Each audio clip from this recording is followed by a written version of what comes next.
حدیث میں یہ بھی آتا کہ اصفہان سے 70,000 یہودی دجال کا ساتھ دیں گے. لیکن بہرحال خراسان ایک صوبہ ہے افغانستان کا اس وقت بھی شمال مشرقی کونے میں. مجھے امید ہے وہاں سے خیر کی، کیونکہ خراسان کا لفظ وہاں پہ شامل ہے. اور حضور کی حدیث میں بعد میں آپ کو سناؤں گا کہ خراسان سے فوجیں چلیں گی جو یروشلم کو دوبارہ حاصل کریں گی، فتح کریں گی. جیسے پہلے یروشلم کھویا عربوں نے تھا، دوبارہ حاصل کیا تھا کرد نے، کرد خون صلاح الدین ایوبی رحمۃ اللہ علیہ. ایسے اب پھر عربوں نے کھویا ہے، لیکن لینے والے خراسان سے لشکر آئیں گے. یخرج من خراسان رایات سود لا یردھا شیء حتی تنصب بإیلیا. خراسان کے علاقے سے کالے علم لے کر لشکر چلیں گے جن کے رخ کو کوئی موڑ نہیں سکے گا جب تک کہ وہ جا کر یروشلم میں نصب نہ ہو جائے. اس کے بعد نام آتا ہے پاکستان کا. یہ ہے میری اور آپ کی داستان، اور یہ ہے سبب جس کی وجہ سے کہ میں آپ سے یہ گفتگو کر رہا ہوں. اصل میں تو کس لیے؟ محض ایک علمی استفادہ، محض اپنی بات آراء کو ظاہر کرنے کا شوق نہیں، بلکہ یہ کہ اپنی ذمہ داری ہم پہچانے کہ ہم کس مقام پر کھڑے ہیں. دیکھیے، اس پاکستان کے بارے میں یا ہندوستان کے بارے میں علامہ اقبال نے کہا تھا اپنے ترانہ ملی میں، میرے عرب کو آئی ٹھنڈی ہوا جہاں سے، میرا وطن وہی ہے، میرا وطن وہی ہے. اور مجھے بتایا گیا کہ سنن ابی داؤد میں یہ روایت موجود ہے کہ حضور نے فرمایا کہ ہندوستان کی طرف سے مجھے ٹھنڈی ہوا آتی ہے.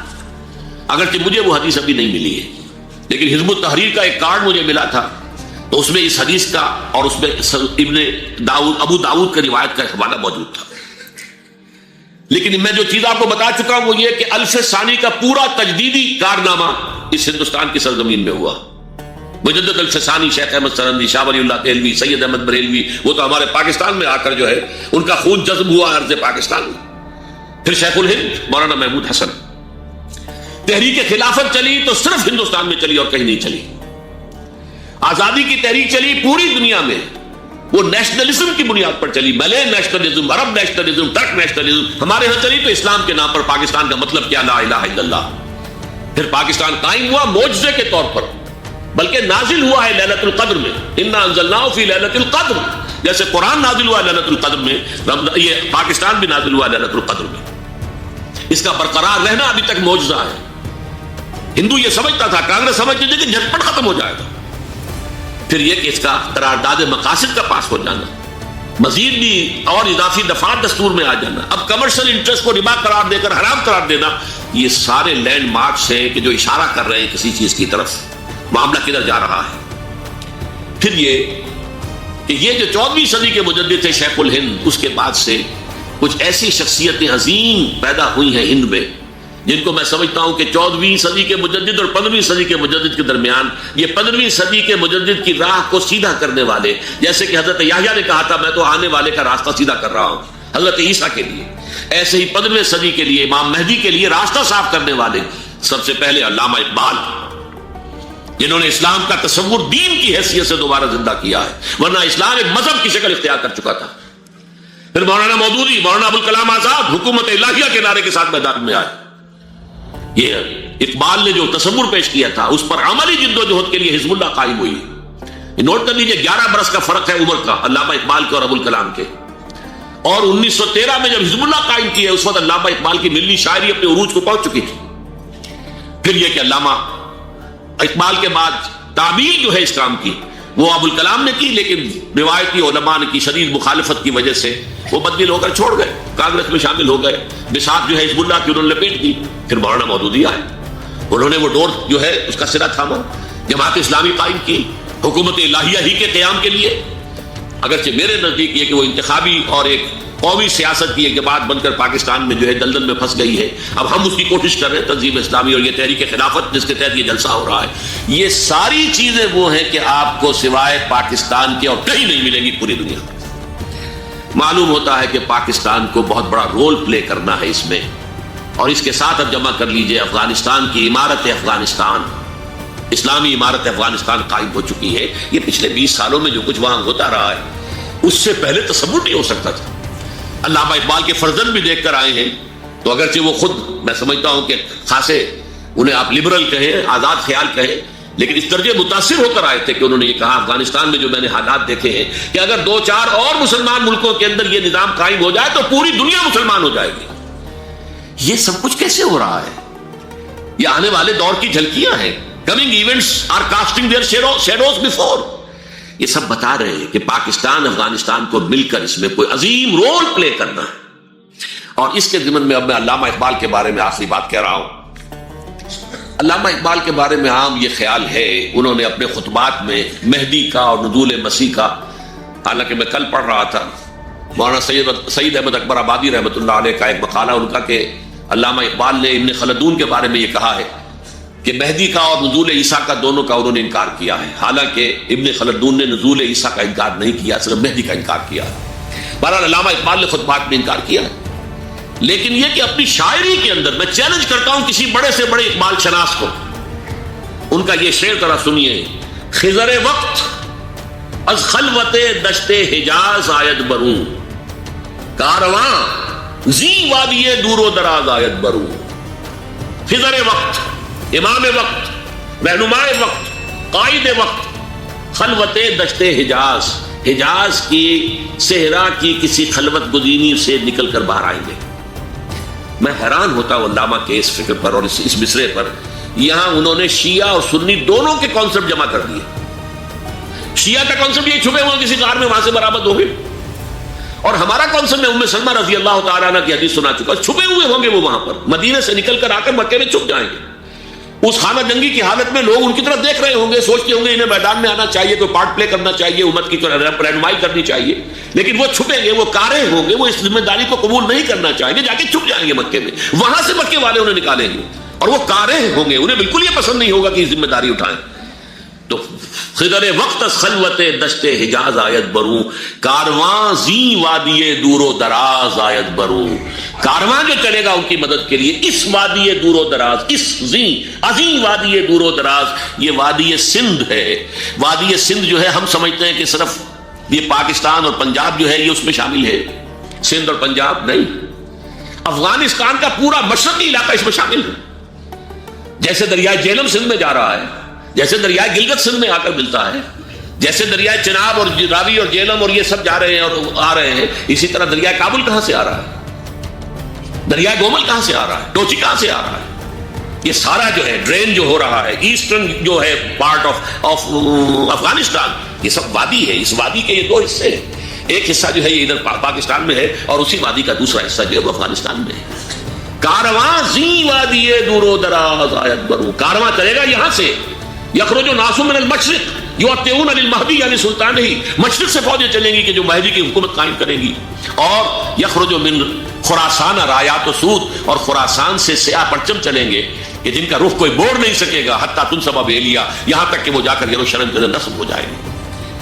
حضرات میں ایک میری گفتگو کا حصہ باقی تھا لیکن میں اسے چھوڑ رہا ہوں، اس لیے کہ گلوبلائزیشن جو اس کی ہوگی، جو خلافت علی منہاج النبوہ کی تجدید کامل حضرت مہدی کے ہاتھوں عرب میں ہوگی، اس سے پہلے اس کے لیے محنت، کوشش، جد و جہد پاکستان اور افغانستان میں ہو چکی ہوگی جو اسے سپورٹ کرے گی اور وہاں جا کر حکومت قائم کرے گی.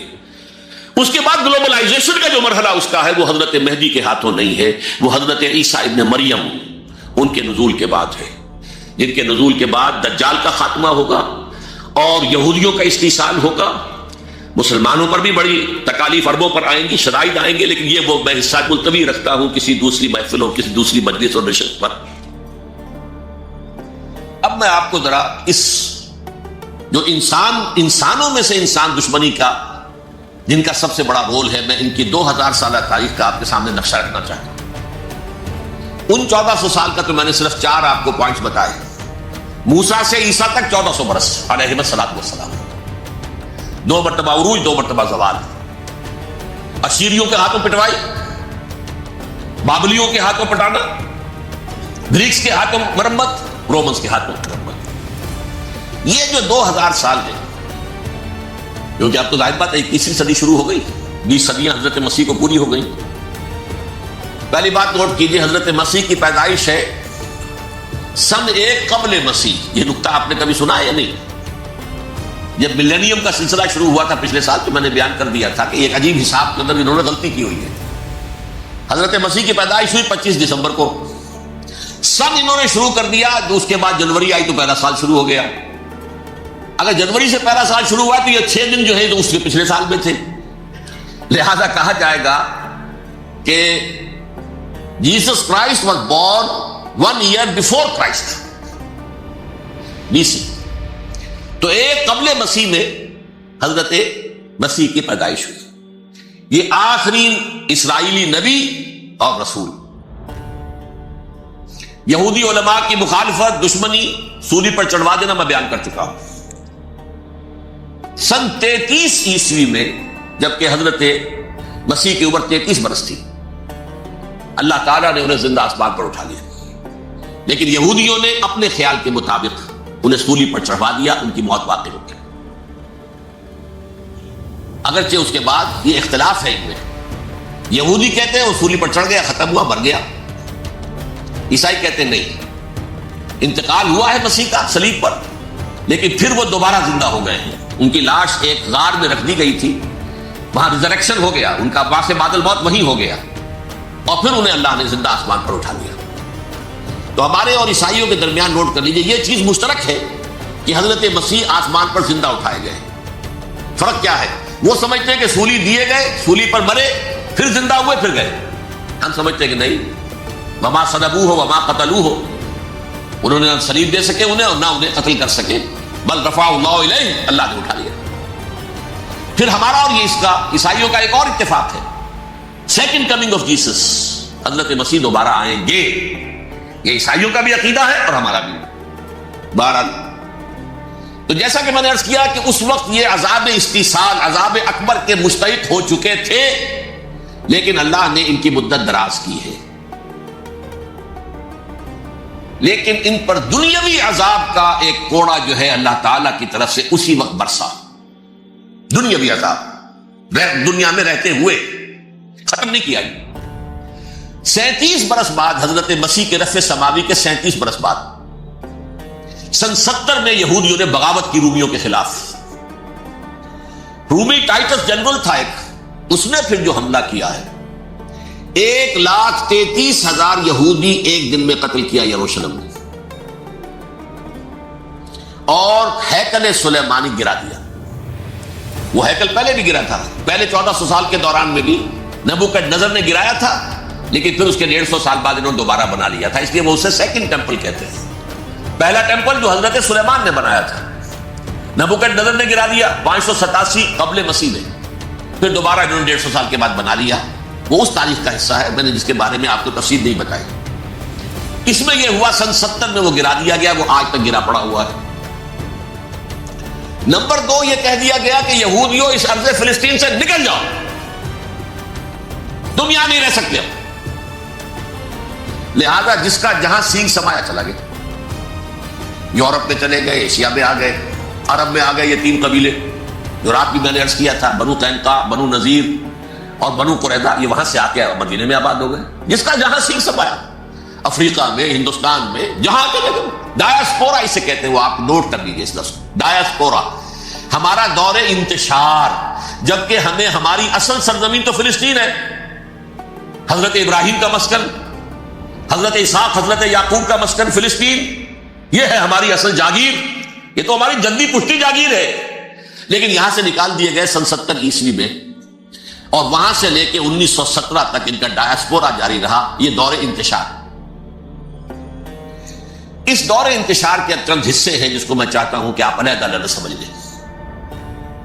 دور انتشار کا جو پہلا جو ہے تقریباً 300 برس رومی حکمران تھے. وہ یہودیوں کے بھی دشمن تھے اور عیسائیوں کے بھی دشمن تھے. عیسائی اور یہودی ایک دوسرے کے بھی دشمن تھے، لیکن رومی سمجھتے تھے کہ یہ ایک ہی تھیلی کے چٹے بٹے ہیں. رومیوں کے نزدیک عیسائی بھی یہودیوں ہی کا ایک فرقہ تھے، کوئی علیحدہ مذہب تو تھا ہی نہیں. لہذا رومی جو ہیں، رومنز، وہ ان دونوں کو ستاتے تھے، مارتے تھے، اور یہ آپس میں لڑتے تھے. یہودی عیسائیوں کو مارتے تھے، عیسائی یہودیوں کو مارتے تھے. یہ ہے 300 برس تک کی تاریخ. سن 300 عیسوی میں کیا ہوا؟ ایک معجزہ ہو گیا. بہت عظیم ایمپرر کانسٹینٹائن، قسطنطین اعظم، رومن ایمپررز میں سے بہت بڑا ایمپرر، وہ عیسائی ہو گئے. اب تو معاملہ بالکل تلپٹ ہو گیا، پوری سلطنت عیسائی ہو گئی. اب عیسائیوں کے عیش ہو گئی. اور یہودیوں پہ مار پڑنی شروع ہوئی. اب عیسائیوں کا آپ خود سوچئے کہ جنہیں وہ خدا بنا بیٹھے ہیں, خدا کا بیٹا قرار دے رہے ہیں, ان کے قاتل کون؟ یہودی بدماش. لہذا ان کی وہ پٹائی شروع ہوئی ہے یورپ میں, پوری رومن امپائر میں. انہیں ذلیل کیا گیا, شہروں میں آمد بند, علیحدہ رہو, گھیٹوز کے اندر رہو. یہودی کا نام جو ہے وہ گالی بن گیا, جیسے آج بھی یہودی گالی کہتے ہیں, جیسے خنزیر کا لفظ. آخر وہ بھی اللہ کی مخلوق ہے, لیکن آپ کو معلوم ہے کوئی شخص زبان پہ نام نہیں لانا چاہتا خنزیر کا, سور کا. ہے تو مخلوق وہ بھی ایک حیوان ہے. ایسے ہی ہے یہودی گالی, جیوٹ گالی. لہذا ایک طرف تو ان دونوں کے درمیان دشمنی, جس کو قرآن کہتا ہے وَأَغْرَيْنَا بَيْنَهُمُ الْعَدَاوَةَ وَالْبَغْضَاءَ, ہم نے ان کے مابین دشمنی جو ہے پیدا کر دی. اور جب یہ پوری سلطنت عیسائی ہو گئی تو قافیہ تنگ ہو گیا یہودیوں کا. اب آئیے 571 عیسوی, یعنی جبکہ ڈائسپورا کو کتنا عرصہ ہو چکا تھا؟ 500 برس. سن 70 سے شروع ہوا نا ڈائسپورا, جب ٹائٹس نے گرایا ہے ہیکل کو اور نکال باہر کیا انہیں فلسطین سے, بھاگ جاؤ, یہاں ایک یہودی بھی نہیں رہے گا, فلسطین سے نکال دیے. اس کے پورے 500 برس بعد سن 571 عیسوی میں حضور کی پیدائش ہوئی, ولادت باسعادت محمد رسول اللہ صلی اللہ علیہ وسلم. 610 میں آپ پر وحی کا آغاز ہوا. لیکن حضور کے ساتھ ان کا معاملہ کیا رہا؟ اول تو جبکہ حضور ابھی مکے ہی میں تھے, یہودیوں نے ریشہ دوانیاں شروع کر دی حضور کے خلاف. قریش مکہ کو سکھاتے تھے, پڑھاتے تھے, ان سے یہ پوچھو, ان سے یہ پوچھو, انہیں اس طرح تنگ کرو, ان سے یہ امتحان لو, یہ آپ کے علم میں ہے. سورہ بنی اسرائیل میں, سورہ کہف میں وہ سوالات, جو امتحانی سوالات آئے تھے, ذوالقرنین کون تھا, اصحاب کہف کون تھے, تم رسول بنے پھرتے ہو تو بتاؤ, اور یہ روح کی حقیقت کیا بتاؤ. یہ ساری ریشہ دوانیاں کر رہے تھے بیٹھے ہوئے ابھی وہیں پر. حضور ابھی پہنچے بھی نہیں. ہجرت فرما کر حضور تشریف لے آئے تو حضور نے, جسے ماسٹر سٹروک کہا جائے گا, یعنی اسٹیٹس مین شپ کا ماسٹر سٹروک, آپ نے مدینے میں آتے یہودیوں کے ساتھ پیکٹ کر دیا, جوائنٹ ڈیفنس پیکٹ آف مدینہ, کہ اگر مکے والے ہم پر حملہ کریں گے تو ہم مل جل کر ایک قوم کی حیثیت سے مقابلہ کریں گے. یہ میثاق مدینہ کہلاتا ہے, جس کے بہت غلط معنی پہنائے جا رہے ہیں آج کل. بہرحال میں موضوع میرا چونکہ یہ نہیں, میں ادھر نہیں جاؤں گا. لیکن ہوا کیا؟ ہر مرتبہ یہ خیانت کے مرتکب ہوئے, ان نے جو عہد کیے تھے ان سے پھرے, اندر ہی اندر سازش, ریشہ دوانی, حضور کی بدترین دشمنی. سورہ نساء کی آیت نمبر 12 میں, 14 میں, 13 میں فرمایا ہے لا تزال تطلع علی خائنۃ منہم, اے نبی ہمیشہ آپ کے علم میں ان کی طرف سے خیانتیں, بدیانتیاں آتی رہیں گی. اور بار بار وہ مسلسل جنگ کی آگ بھڑکاتے تھے. قریش کو دعوت دیتے, آؤ آؤ آؤ, ہم اندر سے بغاوت کر دیں گے, تم آؤ تو صحیح, ختم کریں محمد کو اور اہل ایمان کو صلی اللہ علیہ وسلم ورضی اللہ تعالی عنہم اجمعین. لیکن پھر جب وہ آتے تھے تو یہ دبک جاتے تھے, ان میں ہمت نہیں تھی, میدان کے مرد نہیں رہے تھے. یہ سورہ حشر میں ان کا نقشہ کھینچا گیا ہے. کھلے میدان میں مقابلے کی اس کے اندر صلاحیت ہی نہیں ہے. یہ تو فصیلوں کے پیچھے سے, جیسے عورتیں کہیں دیہات میں لڑائی ہوتی ہے تو مرد جو ہے گلیوں میں لڑتے ہیں, عورتیں اوپر سے پتھر پھینکتی ہیں, بس وہ کام یہ کر سکتے تھے. من ورائے جدو, فصیلوں کے پیچھے سے, جنگ میں میدان میں نہیں آ سکتے. بہرحال قرآن مجید میں ہے یہ سورہ مائدہ کی آیت نمبر 64, کلما اوقدوا نارا للحرب اطفاها اللہ. اکثر و بیشتر مواقع پر تو یہ جب آگ بھڑکاتے تھے جنگ کی, اللہ اسے بجھا دیتا تھا. لیکن بہرحال اس کے باوجود جنگیں ہوئی, غزوہ بدر, غزوہ احد ہوئی کہ نہیں, یہ ساری اصل شرارت نہیں. اور اس کے نتیجے میں حضور نے پھر ایک ایک کر کے 3 قبیلوں کو سزا دی. غزوہ بدر کے فوراً بعد بنو قینقاع نکالے گئے مدینہ سے, غزوہ احد کے فوراً بعد بنو نذیر نکالے گئے, اور غزوہ احزاب کے بعد بنو قریظہ نکال دیے گئے. یہ تو میں نے آپ کے سامنے رکھ دیا صرف حضور کے زمانے میں ان کا کیا رویہ رہا. دشمن, رات بھی ہم نے وہ آیت پڑھی تھی, لَتَجِدَنَّ أَشَدَّ النَّاسِ عَدَاوَةً لِلَّذِينَ آمَنُوا الْيَهُودُ وَالَّذِينَ أَشْرَكُوا. اہل ایمان کی دشمنی میں شدید ترین تم پاؤ گے یہودیوں کو اور مشرکین. مشرکین بھی بعد میں ہے, پہلے یہودی. حضور کے بعد کیا ہوا اب یہ نوٹ کیجئے, یہ ان کی تاریخ کا دوسرا دور. حضرت عمر رضی اللہ تعالیٰ عنہ قائد خلافت ہے.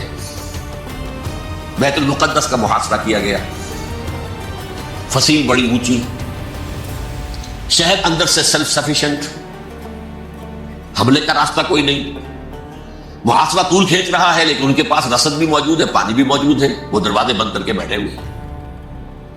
بالآخر اللہ تعالیٰ کی مشیت کا ظہور کیسے ہوا؟ ان کے کچھ علماء آئے فصیل پر، کہا دیکھو مسلمانوں، تم قیامت تک بھی یہاں پڑے رہو گے محاصرہ کر کے، ہمارا یہ شہر فتح نہیں ہوگا۔ ہاں ایک درویش بادشاہ کے ہاتھوں یہ شہر فتح ہونا ہے، لیکن تمہارے اندر ہمیں وہ نظر نہیں آ رہا۔ ابو عبیدہ بن الجراح رضی اللہ تعالی عنہ امین هذه الامہ، ان کا فوراً ذہن گیا وہ درویش بادشاہ مدینے میں بیٹھا ہوا ہے، عمر رضی اللہ تعالی۔ اب ایک اور عمر بھی ہے جو قندھار میں بیٹھا ہے، نقشہ وہی ہے، سادگی کی حد تک نقشہ وہی، بالکل وہی، اپنی آنکھوں سے دیکھا وہی سادگی۔ عمر اول عمر ثانی تھے عمر بن عبد العزیز۔ اب ایک اللہ کے فضل سے اللہ تعالیٰ ایدہ اللہ بنصرتہ، اللہ تعالیٰ ان کی نصرت فرمائے، دشمنوں کو ان کے مقابلے میں نیست و نابود کرے۔ انہوں نے ریکویسٹ بھیج دی کہ حضور تشریف لائیے، یہ شہر فتح ہو جائے۔ وہ ہے سفر تاریخی، اتنا طویل سفر، تقریباً 700 میل، ایک اونٹ، ایک خادم، ایک منزل میں امیر المومنین اوپر بیٹھے، خادم آگے چل رہا ہے، اگلی منزل پہ خادم اوپر بیٹھا ہے، امیر المومنین آگے جا رہے ہیں۔ اور جب پہنچے ہیں تو وہ باری تھی خادم کی، انہوں نے ہاتھ جوڑ دیا، حضور خدا کے لیے تم کیا کہیں گے لوگ، وہ میرا برا حال کر دیں گے، تمہیں شرم نہیں آئی؟ امیر المومنین پیدل آگے چل رہے ہیں، نکیل پکڑ کر، تم بیٹھے ہو اوپر براجمان ہو۔ حضرت عمر فرمایا دور دور، نہیں باری تمہاری، بیٹھ۔ اس حال میں پہنچے، اور پھر یہ کہ ابو عبیدہ بن الجراح آئے ہیں، استقبال کیا ہے تو دیکھا ہے اس حال میں چلے آ رہے ہیں، عمر نکیل پکڑے ہوئے چلے آ رہے ہیں، اور کہتے ہیں کہ کہیں کیچڑ ویچڑ تھا، جوتے خراب ہو گئے تھے، وہ بھی اتار کے ہاتھ میں پکڑے ہوئے، کپڑے تو تھے ہی پھٹے ہوئے۔ انہوں نے کہا کہ حضرت ابو عبیدہ نے، دیکھیے یہ بڑا متمدن ملک ہے، بڑا مہذب علاقہ ہے یہ، آپ ذرا حلیہ اپنا دوست فرما دیں تب جا کے پیش کروں، ہم آپ کو کریں گے۔ آپ نے فرمایا نحن قوم اعزنا اللہ بالاسلام، ہم وہ قوم ہیں جنہیں اللہ نے عزت دی ہے اسلام کے ذریعے سے، کپڑوں کے ذریعے سے نہیں، دولت کے ذریعے سے۔ اسی حال میں گئے ہیں، اوپر سے انہوں نے کھڑے ہو کر نشانیاں دیکھی ہیں، اپنی کتابیں کھولی، ہاں یہ وہی ہے، اچھا لو جی سرنڈر، شہر تمہارے ہاتھ میں۔ خون کا ایک قطرہ نہیں بہا اور بیت المقدس فتح ہو۔